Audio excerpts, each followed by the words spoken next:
11월 17일 수요일 매일 성경 아침 묵상입니다. 오늘의 본문은 사사기 8장 1절에서 21절입니다. 직계에 드리워지는 그늘이라는 제목으로 말씀을 묵상하겠습니다. 첫 번째 단락의 제목은 에브라임 지파와 기드온의 갈등입니다. 오늘 본문에는 세 가지 갈등이 나옵니다. 1절입니다.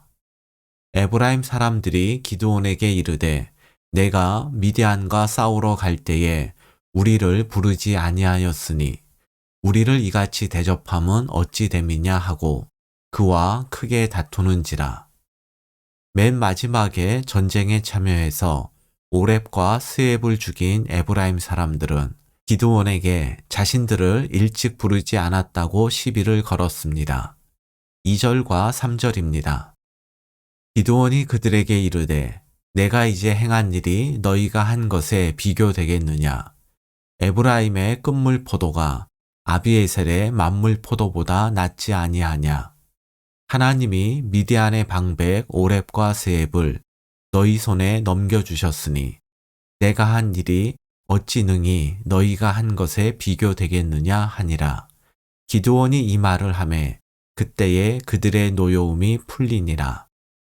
에브라임 지파에 대한 기드온의 반응은 겸손하면서도 외교적이었습니다. 기드온은 에브라임 지파가 자신의 지파보다 강하며 그들이 한 일이 자신이 한 일보다 크다고 말함으로써 에브라임의 노여움을 풀어주었습니다. 여기까지만 보면 기드온은 자신을 낮추고 에브라임 지파를 높여줌으로써 갈등을 봉합하는 성숙한 인물로 보입니다. 그러나 계속되는 다른 갈등에 대처하는 기드온의 모습을 보면 성숙해 보이는 기드온에게서 심각한 문제가 있음을 발견하게 됩니다. 두 번째 단락의 제목은 숫곳과 브누엘 사람들과 기드온의 갈등입니다. 기드온은 미디안의 왕 세바와 살분나를 추격하느라 피곤에 지친 군사들을 위해서 숫곳 주민들에게 음식을 요청하지만 거절당합니다.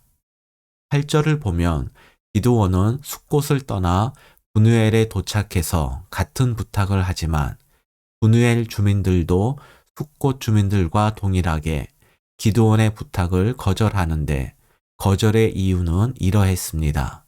6절입니다. 숫곳의 방백들이 이르되 세바와 살분나의 손이 지금 내 손 안에 있다는 거냐. 어찌 우리가 내 군대에게 떡을 주겠느냐 하는지라.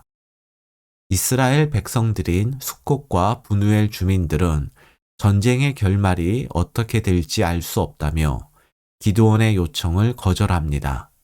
이러한 숫곳과 브누엘 주민들의 모습은 분명 기회주의적인 행동입니다.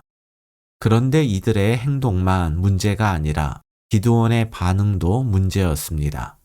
7절입니다. 기드온이 이르되 그러면 여호와께서 세바와 살문나를 내 손에 넘겨주신 후에 내가 들가시와 찔레로 너희 살을 찢으리라. 9절입니다.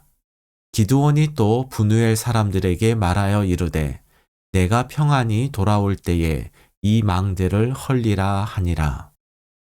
기드온은 에브라임 지파의 항의를 받았을 때와는 달리 세바와 살문나를 붙잡고 나면 숫곳을 진멸하고 브누엘의 망대를 헐어버리겠다고 선포합니다. 그리고 실제로 자신의 말을 실행에 옮깁니다. 그래서 기드온은 사사 가운데 최초로 동족을 죽이는 사사가 됩니다. 이러한 기드온의 모습을 볼 때 기드온이 에브라임 지파를 겸손하고 관대하게 대한 것은 싸움을 원하지 않아서가 아니라 그 싸움에 승산이 없었기 때문이라는 추론이 가능합니다. 실제로 에브라임 지파는 기드온의 300군사로 싸우기에는 버거운 강한 지파였습니다. 즉 기드온은 강자에게 약하고 약자에게 강한 사람이었습니다. 이것은 힘 앞에 비굴하고 자기 이익에 철저한 사람의 전형적 모습이지 결코 성도의 모습이라 할 수 없습니다. 기드온은 15절에서 숫곳과 분우엘 사람들을 잔인하게 죽인 이유를 스스로 밝히고 있습니다. 15절입니다. 기드온이 숫곳 사람들에게 이르러 말하되 너희가 전에 나를 희롱하여 이르기를 세바와 살문나의 손이 지금 내 손 안에 있다는 거냐? 어찌 우리가 내 피곤한 사람들에게 떡을 주겠느냐 한 그 세바와 살문나를 보라. 너희가 전에 나를 희롱하였다. 기드온은 자기 편을 들지 않은 숫곳과 분우엘 주민들의 행동을 자기에 대한 희롱으로 보았습니다. 이러한 기드온의 모습은 미디안과의 전쟁에서 거둔 승리가 하나님의 성취임을 잊고 자신의 업적이라는 생각에 기인한 것으로 볼 수 있습니다. 만약 기드온이 승리의 원천을 하나님의 능력이라고 생각했다면 그는 숫곳과 분우엘 주민들이 자신의 능력을 불신했을 때 이것을 희롱이라 여기며 과격한 반응을 하지 않았을 것입니다. 하나님은 이스라엘이 승리를 자랑하지 못하도록 군사를 32,000명에서 300명으로 줄이셨는데 기드온은 전쟁을 시작하면서부터 하나님의 이름 옆에 자신의 이름을 넣고 하나님의 전쟁을 자신의 전쟁으로 만들었습니다. 그 결과 승리에 대한 자신의 공로를 인정하지 않는 동족을 무참하게 죽였습니다. 그래서 기드온은 자기 민족을 이방의 압제에서 구원하는 사람에서 자기 민족을 압제하는 사람으로 변하게 되었습니다. 기드온은 왜 하나님께 돌릴 승리의 영광을 자신의 몫으로 생각하고 동족을 압제하는 사람이 되었을까요? 그 이유를 세 번째 단락에서 찾아보겠습니다. 세 번째 단락의 제목은 사명과 사심의 갈등입니다. 미디안의 왕 세바와 살문나를 붙잡은 기드온은 그들이 다볼에서 누구를 죽였는지를 묻습니다. 18절입니다. 이에 그가 세바와 살문나에게 말하되 너희가 다볼에서 죽인 자들은 어떠한 사람들이더냐 하니 대답하되 그들이 너와 같아서 하나같이 왕자들의 모습과 같더라 하니라. 기드온의 질문에 세바와 살문나는 자신들이 다볼에서 죽인 사람들은 모두 기드온을 닮았다고 말합니다. 이 말의 의미가 19절에서 밝혀집니다. 그가 이르되 그들은 내 형제들이며 내 어머니의 아들들이니라. 여호와께서 살아계심을 두고 맹세하노니 너희가 만일 그들을 살렸더라면 나도 너희를 죽이지 아니하였으리라. 세바와 살문나가 다볼에서 죽인 사람들은 기드온의 형제였습니다. 기드온이 에브라임 지파와의 갈등을 외교적 대처로 해결한 것은 동족과 힘을 합해서 미디안을 완전히 물리치려는 것인 줄 알았습니다. 기드온이 양식 요청을 거부한 숫곳과 분우엘 주민들에게 과격하게 반응한 것은 300명 군사의 배고픔을 해결하려는 마음이 앞섰기 때문인 줄 알았습니다. 굶주리고 지친 군사들을 데리고 끝까지 세바와 살문나를 추격한 것은 적군의 왕들을 죽여 하나님이 맡기신 사명을 완수하려는 열심인 줄 알았습니다.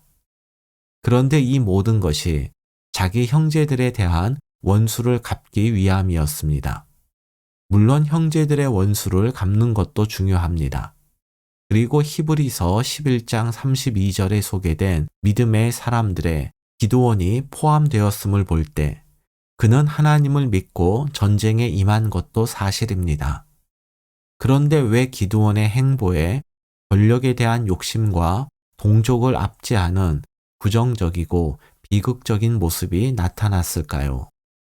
하나님께서 맡기신 사명과 형제의 원수를 갚고자 하는 사심의 갈등 속에 사명과 사심을 구분하지 않았기 때문입니다. 이것이 기드온의 한계이자 문제였습니다. 하나님의 역사 가운데에서도 기드온과 이스라엘의 불신과 갈등의 그늘이 짙게 드리운 이유는 사명과 사심을 구분하지 못했기 때문입니다. 그리고 기드온과 그 시대의 모습은 바로 우리의 모습이요, 한국 교회의 현실이기도 합니다. 오늘의 말씀 요약입니다. 사명과 사심을 구분하지 않을 때 주님을 위한 우리의 열심이 한 영혼을 상하게 하는 흉기가 될 수 있습니다. 사명과 사심을 구분하지 않을 때 하나님이 주신 권위를 사사로운 이익을 위해 남용하게 됩니다. 사명과 사심을 구분하지 않는다면 계속되는 성공 속에서도 불신과 갈등, 불안과 염려의 그늘은 더욱 짙어질 것입니다. 오늘의 한 줄 기도입니다. 사명과 사심을 구분할 수 있는 지혜와 용기를 허락하사 주님 오실 때까지 사명자로 살게 하소서.